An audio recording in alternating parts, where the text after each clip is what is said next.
but her survival has been dependent on the absence of an obvious successor who could unite the split party around Brexit and fear of an election that many Conservatives think would let opposition Labour leader Jeremy Corbyn into power. All they are talking about behind the scenes is whether she stays or goes, and that is a massive distraction as the UK faces this unprecedented challenge of Brexit. Even after the speech, there is no obvious successor because of rivalries and divisions. Those most often mentioned are Foreign Minister Boris Johnson, Finance Minister Philip Hammond, Interior Minister Amber Rudd, and Brexit Minister David Davis. But as Conservative lawmakers decide whether to proceed with May, Britain has just over 1 year to negotiate the terms of the EU divorce and the outlines of the future relationship. It is due to leave in late March 2019. If May stays, Brexit talks will be guided by one of the weakest leaders in recent British history. But if May goes, Britain would be thrust into another political crisis while the clock ticks down to Brexit.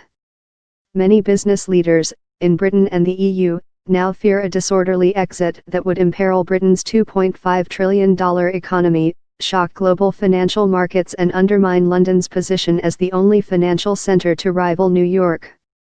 "Yesterday was humiliating for me," said one EU diplomat. "The whole country, the public mood in Britain is completely from a different planet. The whole island took off and is orbiting in their own galaxy. How can you turn this around?" Sterling fell to a fresh 3-week low on Thursday. It was down 0.8% at dollar against the dollar. On the day of the Brexit vote, the pound it traded at about $. Towers? In one of the most bizarre British political speeches in a generation, May's address to her annual conference was ruined by a comedian handing her a bogus employment termination letter signed rival Johnson, by repeated coughing fits and even by letters falling off the slogans on the set behind her.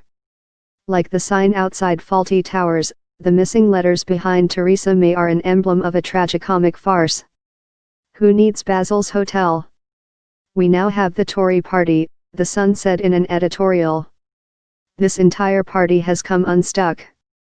Business Minister Greg Clark said the Conservatives should stay cool-headed and praised May for showing guts and grace by coping with the interruptions to her speech. Spokesman for both Downing Street and the Conservative Party declined to comment. Many Conservative activists fear another leadership contest will exacerbate the divide in the party over Europe, an issue which helped sink the last 3 Conservative Prime Ministers, David Cameron, John Major and Margaret Thatcher. And many worry that a leadership contest would pave the way for an election victory by Labour's Corbyn, who they cast as a Marxist seeking to impose a socialist fantasy on Britain.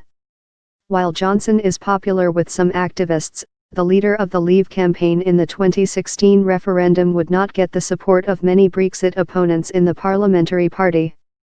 Some lawmakers want a younger generation to take over but feel that no single candidate from their group is yet ready. One Conservative activist said there was a 1 in 3 chance of a leadership challenge by the end of the year.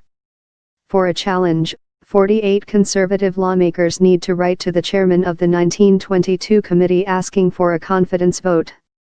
"I'm finding it increasingly difficult to see a way forward at the moment, and it worries me," Conservative lawmaker Ed Viz told the BBC.